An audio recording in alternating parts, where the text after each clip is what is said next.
Hello guys, आपने haunted कहानियां तो बहुत सुनी होगी, बहुत बड़ी बड़ी कहानियां सुनी होगी, लेकिन आज मैं आपको दुनिया की सबसे छोटी हॉन्टेड कहानी सुनाने जा रहा हूं। यानी कि दुनिया की सबसे छोटी भूतिया कहानी सुनाने जा रहा हूं। जितनी कहानी ये छोटी है ना, उतनी बेहद डरावनी है।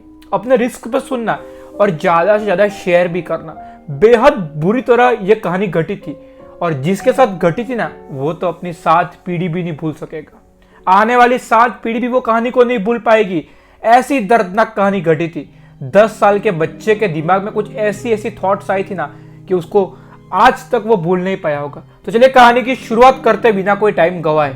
तो ये भूतिया घटना, ये हॉरर स्टोरी पाकिस्तान की है। पाकिस्तान में एक परिवार रहता था, पति पत्नी और उनका एक 10 साल का बेटा भी था। 10 साल का बेटा का नाम इब्राहिम था, और जो पति पत्नी थे उनके बीच में हालात सही नहीं चल रहे थे। रोज एक दूसरे से झगड़ते थे। पूरा मोहल्ला देखने आता था इनका झगड़ा। यहां तक कि इन लोग ने मारा पीटी भी कर दिए थे एक दूसरे से। इन लोग चाहते ही नहीं थे कि इन लोग साथ में रहे। डाइवोर्स तक बात आ चुकी थी, लेकिन डाइवोर्स हो उससे पहले कुछ इतना बड़ा इनके घर में हादसा हो जाता है कि डाइवोर्स का नाम भूल जाते हैं। होता कुछ ऐसा है, इब्राहिम जो कि 10 साल का था, वो स्कूल गया हुआ था एक दिन, और पति पत्नी दोनों घर पे अकेले थे। पता नहीं किस बात पर इन दोनों का झगड़ा वापिस से शुरू हो गया था, और पति उसकी पत्नी की हत्या कर देता है। हत्या करके कहीं दफना आता है।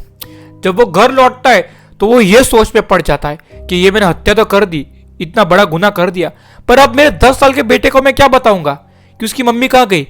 जब वो आके पूछेगा कि मम्मी कहाँ है, तो उसको मैं क्या जवाब दूंगा। अब मैं क्या करूं, ये बहुत टेंशन में जाता है।